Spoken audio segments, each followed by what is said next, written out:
Hi friends, എല്ലാവർക്കും PYQ study സ്റ്റുഡിയോയിലേക്ക് സ്വാഗതം. 2023 നടന്ന 10th level prelims special recruitment പരീക്ഷയുടെ ക്വസ്റ്റ്യൻ പേപ്പറാണിത്. ഇതിന്റെ ക്വസ്റ്റ്യൻ പേപ്പർ കോഡ് 14/2023 ആണ്. ഇതിലെ GK പാർട്ടിലെ ക്വസ്റ്റ്യൻസ് ആണ് നമ്മൾ നോക്കുന്നത്. ഒന്നാമത്തെ ക്വസ്റ്റ്യൻ, G20 രാജ്യങ്ങളുടെ ലക്ഷ്യങ്ങളിൽ പെടാത്തതേത്? G20 രാജ്യങ്ങളുടെ ലക്ഷ്യങ്ങളിൽ പെടാത്തതേത്? രാജ്യാന്തര വ്യാപാരത്തിന്റെ 75% ഉൽപാദനം. ഓപ്ഷൻ ബി ആണ് പെടാത്തത്. രാജ്യാന്തര വ്യാപാരത്തിന്റെ 75% ഉൽപാദനം. ഇപ്പൊ G20 രാജ്യങ്ങളുടെ ലക്ഷ്യങ്ങളിൽ പെടുന്നവയാണ് ആഗോള സാമ്പത്തിക വളർച്ച പുനഃസ്ഥാപിക്കുക, രാജ്യാന്തര സാമ്പത്തിക വ്യവസ്ഥയെ ശക്തിപ്പെടുത്തുക, രാജ്യാന്തര ധനകാര്യ സ്ഥാപനങ്ങളുടെ നവീകരണം. ഏതൊക്കെയാണ് G20 രാജ്യങ്ങളുടെ ലക്ഷ്യങ്ങളിൽ ഉൾപ്പെടുന്നത്? ആഗോള സാമ്പത്തിക വളർച്ച പുനഃസ്ഥാപിക്കുക, രാജ്യാന്തര സാമ്പത്തിക വ്യവസ്ഥയെ ശക്തിപ്പെടുത്തുക, രാജ്യാന്തര ധനകാര്യ സ്ഥാപനങ്ങളുടെ നവീകരണം. അന്താരാഷ്ട്ര സാമ്പത്തിക സഹകരണത്തിനുള്ള പ്രധാന ഫോറമാണ് എന്ത്? G20 അഥവാ ഗ്രൂപ്പ് 20 എന്ന് പറയുന്നത്. അന്താരാഷ്ട്ര സാമ്പത്തിക സഹകരണത്തിനുള്ള പ്രധാന ഫോറമാണ്.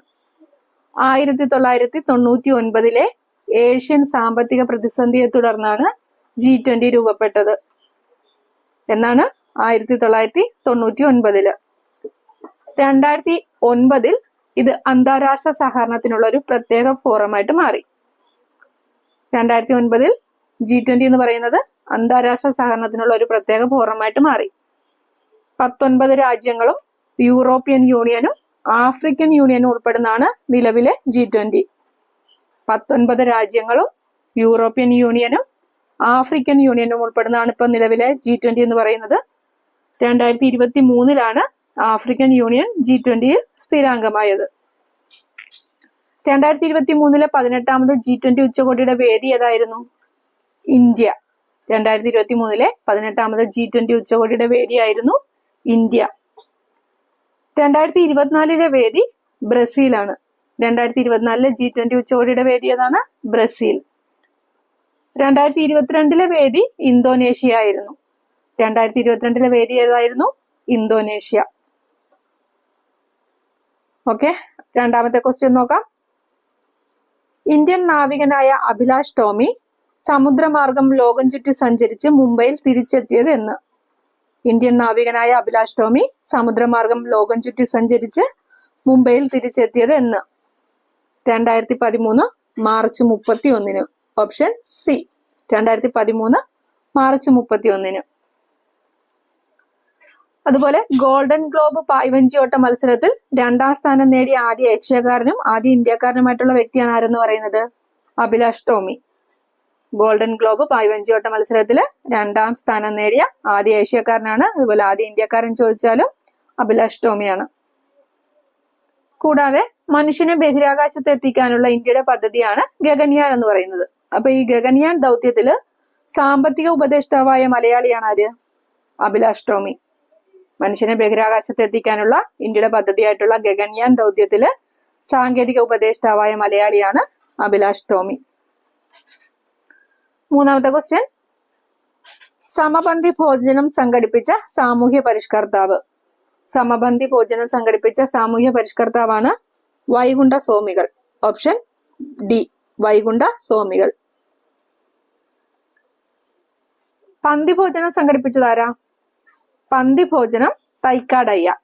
സമപന്തി ഭോജനം വൈകുണ്ഠ സ്വാമി. മിശ്ര ഭോജനം സഹോദരൻ അയ്യപ്പൻ. മിശ്ര ഭോജനം ആരാണ്? സഹോദരൻ അയ്യപ്പൻ. പ്രീതി ഭോജനം വാഗ്ഭടാനന്ദൻ. പ്രീതി ഭോജനം സംഘടിപ്പിച്ചത് വാഗ്ഭടാനന്ദൻ. ചാന്നാർ ലഹളയ്ക്ക് നേതൃത്വം നൽകിയ നവോത്ഥാന നായകൻ ആരാണ്? അത് വൈകുണ്ഠ സ്വാമി. ചാന്നാർ ലഹളയ്ക്ക് നേതൃത്വം നൽകിയ നവോത്ഥാന നായകനാണ് വൈകുണ്ഠ സ്വാമി. 1836 കേരളത്തിലെ ആദ്യത്തെ സാമൂഹ്യ പരിഷ്കരണ പ്രസ്ഥാനമായിട്ട് കരുതുന്ന സമത്വ സമാജം സ്ഥാപിച്ചത് വൈകുണ്ഠ സ്വാമിയാണ്. കേരളത്തിലെ ആദ്യത്തെ സാമൂഹ്യ സഹകരണ സംഘടനയായിട്ട് കരുതുന്ന എന്താണ്? സമത്വ സമാജം. സമത്വ സമാജം സ്ഥാപിച്ചത് വൈകുണ്ഠ സ്വാമി. ദക്ഷിണേന്ത്യയിൽ ആദ്യമായിട്ട് കണ്ണാട പ്രതിഷ്ഠ നടത്തിയതും വൈകുണ്ഠ സ്വാമി തന്നെയാണ്. ദക്ഷിണേന്ത്യയിൽ ആദ്യമായിട്ട് കണ്ണാടി പ്രതിഷ്ഠ നടത്തിയതും വൈകുണ്ഠ സ്വാമിയാണ്. വൈകുണ്ഠ സ്വാമിയുടെ പ്രധാന കൃതികളാണ് അഖിലത്തിരുട്ട്, അമ്മാനൈ അരുൾനൂൽ. ഏതൊക്കെയാണ് പ്രധാന കൃതികൾ? അഖിലത്തിരുട്ടും അമ്മാനൈ അരുൾനൂലും. 4ാമത്തെ ക്വസ്റ്റ്യൻ നോക്കാം. താഴെ പറയുന്നവയിൽ ഉഷ്ണമരുഭൂമിയിലെ ഗോത്രവർഗങ്ങൾ ഏതെല്ലാം? ഉഷ്ണമരുഭൂമിയിലെ ഗോത്രവർഗങ്ങൾ: 1 കുബു, 2 ബുഷ്മൻ, 3 ദയാക്, 4 ത്വാറക്. ബുഷ്മനും ത്വാറക്കുമാണ് ഉത്തരം. 2ഉം 4ഉം. ഓപ്ഷൻ എ ബുഷ്മനും ത്വാറക്കുമാണ് ഉഷ്ണമരുഭൂമിയിലെ ഗോത്രവർഗങ്ങൾ. 2 അർദ്ധഗോളങ്ങളിലും 20 ഡിഗ്രി മുതൽ 30 ഡിഗ്രി വരെ അക്ഷാംശങ്ങൾക്കിടയിലാണ് ഉഷ്ണമരുഭൂമികളുടെ സ്ഥാനം എന്ന് പറയുന്നത്. 2 അർദ്ധഗോളങ്ങളിലും 20 ഡിഗ്രി മുതൽ 30 ഡിഗ്രി വരെ അക്ഷാംശങ്ങൾക്കിടയിലാണ് എന്ത്? ഉഷ്ണമരുഭൂമികളുടെ സ്ഥാനം. പൊതുവെ വൻകരകളുടെ പടിഞ്ഞാറ് ഭാഗത്തായിട്ടാണ് ഉഷ്ണമരുഭൂമികൾ കാണപ്പെടുന്നത്. വൻകരകളുടെ പടിഞ്ഞാറ് ഭാഗത്തായിട്ടാണ് പൊതുവെ എന്ത് കാണപ്പെടുന്നത്? ഉഷ്ണമരുഭൂമികൾ കാണപ്പെടുന്നത്. ലോകത്തിലെ ഏറ്റവും വലിയ ഉഷ്ണമരുഭൂമിയാണ് ഏത്? സഹാറ മരുഭൂമി. ലോകത്തിലെ ഏറ്റവും വലിയ ഉഷ്ണമരുഭൂമിയാണ് സഹാറ മരുഭൂമി. മരുഭൂമികളെ കുറിച്ചുള്ള പഠനം എന്താണ്? മരുഭൂമികളെ കുറിച്ചുള്ള പഠനമാണ് എറിമോളജി. എന്താണ്? എറിമോളജി. 5ാമത്തെ ക്വസ്റ്റ്യൻ നോക്കാം. ബച്ചുപൻ ബച്ചാവോ ആന്തോളൻ എന്ന സംഘടനയുമായി ബന്ധപ്പെട്ട വ്യക്തി. ബച്ചുപൻ ബച്ചാവോ ആന്തോളൻ എന്ന സംഘടനയുമായി ബന്ധപ്പെട്ട വ്യക്തിയാണ് കൈലാഷ് സത്യാർത്ഥി. Option B Kailash Satyarthi. 2014 സമാധാനത്തിനുള്ള നോബൽ സമ്മാനാർഹനായ വ്യക്തിയാണ് ആര്? കൈലാഷ് സത്യാർത്ഥി. 2014 സമാധാനത്തിനുള്ള നോബൽ സമ്മാനാർഹനായ ഇന്ത്യൻ വംശജനായിട്ടുള്ള ആളാണ് കൈലാഷ് സത്യാർത്ഥി. കുട്ടികളുടെ അവകാശങ്ങൾക്കും വിദ്യാഭ്യാസത്തിനും വേണ്ടിയുള്ള പ്രവർത്തനങ്ങൾക്കാണ് ഇദ്ദേഹത്തിന് നോബൽ പുരസ്കാരം ലഭിച്ചത്. ഇദ്ദേഹം ബച്ചുപൻ ബച്ചാവോ ആന്തോളൻ സ്ഥാപിച്ചത് എപ്പോഴാ? 1980. 1980 ബച്ചുപൻ ബച്ചാവോ ആന്തോളൻ എന്ന സംഘടന സ്ഥാപിക്കുന്നത്. 6ാമത്തെ ക്വസ്റ്റ്യൻ നോക്കാം. മീൻ വിറ്റ് പകരം നേടിയ നെൽക്കൂമ്പാരം കൊണ്ട് വീടും ഉയർന്ന തോണികളും തിരിച്ചറിയാൻ പാടില്ലാതായി. ഈ വരികൾ ഉൾക്കൊള്ളുന്ന സംഘകാല കൃതി തിരിച്ചറിയുക. ഏതാണ്? പുറനാനൂറ്. ഈ വരികൾ ഉൾക്കൊള്ളുന്ന സംഘകാല കൃതി ഏതാണ്? പുറനാനൂറ്. പുറനാനൂറ് രചിച്ചത് ആരാണ്? പെരുന്തേവനാർ. പുറനാനൂറ് രചിച്ചത് പെരുന്തേവനാർ ആണ്. പ്രാചീന തമിഴകത്തെ പറ്റി അറിവ് നൽകുന്ന കൃതികളാണ് സംഘകാല കൃതികൾ. കേരളത്തെ കുറിച്ച് പരാമർശമുള്ള സംഘകാല കൃതിയാണ് ഏത്? പതിറ്റുപ്പത്ത്. കേരളത്തെ കുറിച്ച് പരാമർശമുള്ള സംഘകാല കൃതിയാണ് പതിറ്റുപ്പത്ത്. പതിറ്റുപ്പത്ത് രചിച്ചത് കപിലർ ആണ്. പതിറ്റുപ്പത്ത് രചിച്ചത് ആരാണ്? കപിലർ. സംഘകാല കൃതികളിൽ ഏറ്റവും പഴയതാണ് ഏത്? തോൽക്കാപ്യം. സംഘകാല കൃതികളിൽ ഏറ്റവും പഴയത് തോൽക്കാപ്യമാണ്. തോൽക്കാപ്യം രചിച്ചത് തോൽക്കാപ്യർ ആണ്. തോൽക്കാപ്യം രചിച്ചത് ആരാണ്? തോൽക്കാപ്യർ. അടുത്ത ക്വസ്റ്റ്യൻ നോക്കാം. 7ാമത്തെ ക്വസ്റ്റ്യൻ. ഉൽപാദനത്തിന് ഉപയോഗിക്കുന്നതും കാണാനും സ്പർശിക്കാനും കഴിയുന്നതുമായ മനുഷ്യനിർമ്മിത വസ്തുക്കൾ. ഉൽപാദനത്തിന് ഉപയോഗിക്കുന്നതും കാണാനും സ്പർശിക്കാനും കഴിയുന്നതുമായ മനുഷ്യനിർമ്മിത വസ്തുക്കളാണ് മൂലധനം. ഓപ്ഷൻ എ മൂലധനം. ഒരു ഉൽപ്പന്നത്തിന്റെ ഉൽപാദനത്തിന് ഉപയോഗിക്കുന്ന ഘടകങ്ങളാണ് ഭൂമി, തൊഴിൽ, മൂലധനം, സംഘാടനം എന്നിവ. ഒരു ഉൽപ്പന്നത്തിന്റെ ഉൽപാദനത്തിന് ഉപയോഗിക്കുന്ന ഘടകങ്ങളാണ് ഏതൊക്കെ? ഭൂമി, തൊഴിൽ, മൂലധനം, സംഘാടനം എന്നിവ. ഉൽപാദനത്തിന് ഉപയോഗിക്കുന്ന എല്ലാ പ്രകൃതി വിഭവങ്ങളും ഉൾപ്പെടുന്ന ഘടകമാണ് ഭൂമി എന്ന് പറയുന്നത്. ഉൽപാദനത്തിന് ഉപയോഗിക്കുന്ന എല്ലാ പ്രകൃതി വിഭവങ്ങളും ഉൾപ്പെടുന്ന ഘടകമാണ് ഭൂമി. ഭൂമിയുടെ പ്രതിഫലമാണ് പാട്ടം അഥവാ റെന്റ്. ഭൂമിയുടെ പ്രതിഫലം എന്താണ്? പാട്ടം അഥവാ റെന്റ്. ഇനി സാധനങ്ങളും സേവനങ്ങളും ഉൽപ്പാദിപ്പിക്കുന്നതിന് തൊഴിലാളികൾ കായികവും മാനസികവും ബുദ്ധിപരവുമായ അധ്വാനശേഷി ഉപയോഗിക്കുന്നതിനെയാണ് തൊഴിൽ എന്ന് പറയുന്നത്. സാധനങ്ങളും സേവനങ്ങളും ഉൽപ്പാദിപ്പിക്കുന്നതിന് തൊഴിലാളികൾ കായികവും മാനസികവും ബുദ്ധിപരവുമായിട്ടുള്ള അധ്വാനശേഷി ഉപയോഗിക്കുന്നതിനെയാണ് തൊഴിൽ എന്ന് പറയുന്നത്. തൊഴിലിന് ലഭിക്കുന്ന പ്രതിഫലമാണ് കൂലി അഥവാ വേതനം. തൊഴിലിന് ലഭിക്കുന്ന പ്രതിഫലമാണ് എന്ത്? കൂലി അഥവാ വേതനം. ഉൽപാദനത്തിന് ഉപയോഗിക്കുന്നതും കാണാനും സ്പർശിക്കാനും കഴിയുന്നതുമായ മനുഷ്യനിർമ്മിത വസ്തുക്കളാണ് മൂലധനം. മൂലധനത്തിനുള്ള പ്രതിഫലമാണ് പലിശ. മൂലധനത്തിനുള്ള പ്രതിഫലം എന്താണ്? പലിശ. ഈ ഉൽപാദന ഘടകങ്ങളായ ഭൂമി, തൊഴിൽ, മൂലധനം എന്നിവയുടെ കൂട്ടിയോജിപ്പിക്കലാണ് സംഘാടനം. ഉൽപാദന ഘടകങ്ങളായ ഭൂമി, തൊഴിൽ, മൂലധനം എന്നിവയുടെ കൂട്ടിയോജിപ്പിക്കലാണ് സംഘാടനം. സംഘാടനത്തിനുള്ള പ്രതിഫലമാണ് ലാഭം. സംഘാടനത്തിനുള്ള പ്രതിഫലം എന്താണ്? ലാഭം. 8ാമത്തെ ക്വസ്റ്റ്യൻ നോക്കാം. 2022 ഫിഫ വേൾഡ് കപ്പ് ഫുട്ബോളിൽ ഗോൾഡൻ ബൂട്ട് ലഭിച്ച കളിക്കാരൻ ആരാണ്? 2022 ഫിഫ വേൾഡ് കപ്പ് ഫുട്ബോളിൽ ഗോൾഡൻ ബൂട്ട് ലഭിച്ച കളിക്കാരൻ ആരാണ്? Kylian Mbappe. Option D, Kylian Mbappé.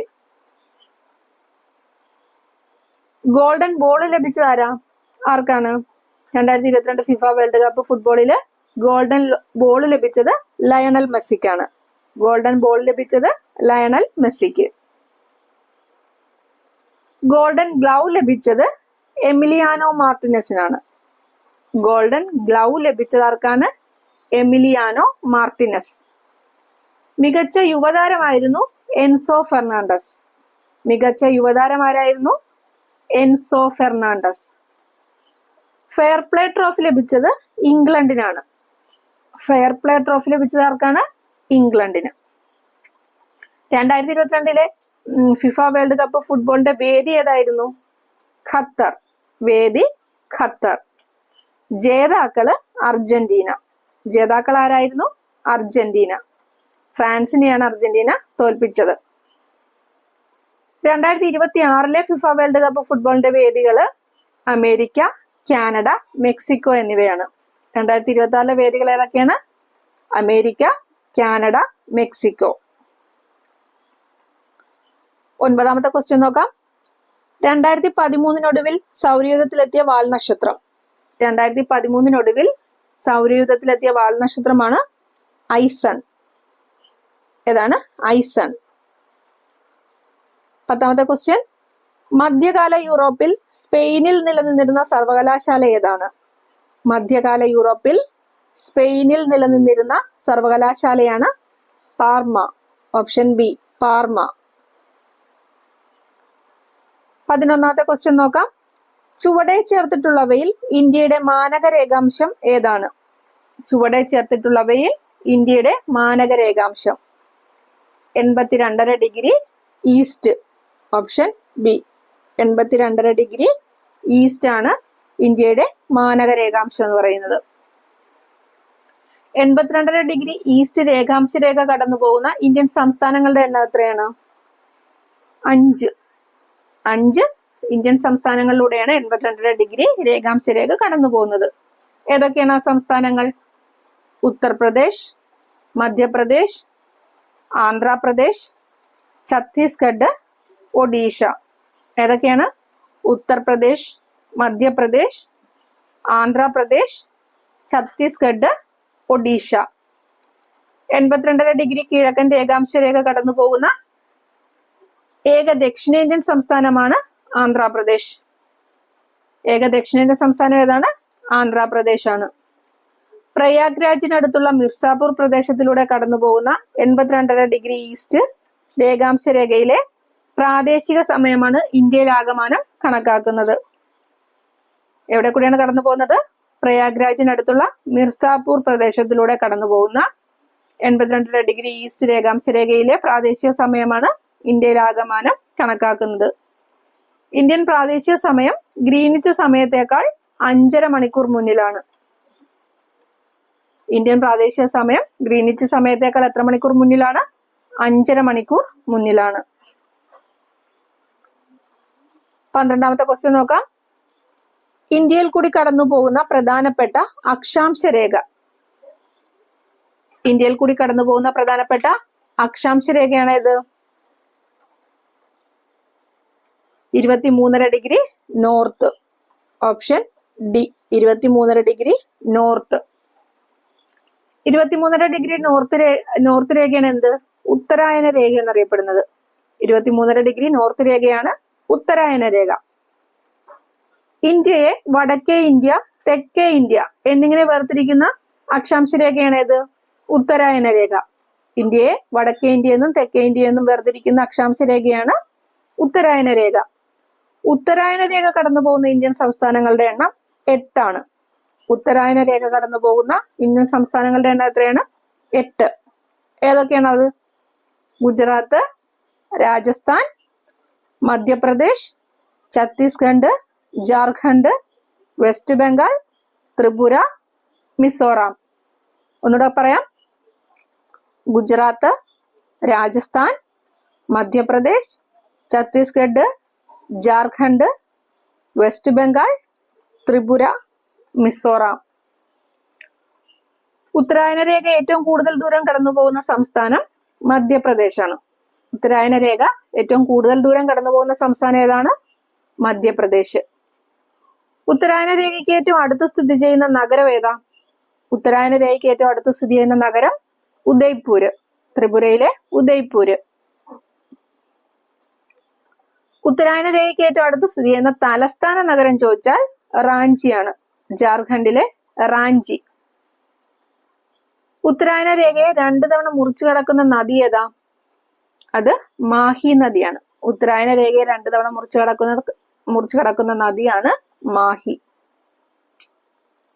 Okay, അടുത്ത ക്വസ്റ്റ്യൻ നോക്കാം. 13ാമത്തെ ക്വസ്റ്റ്യൻ.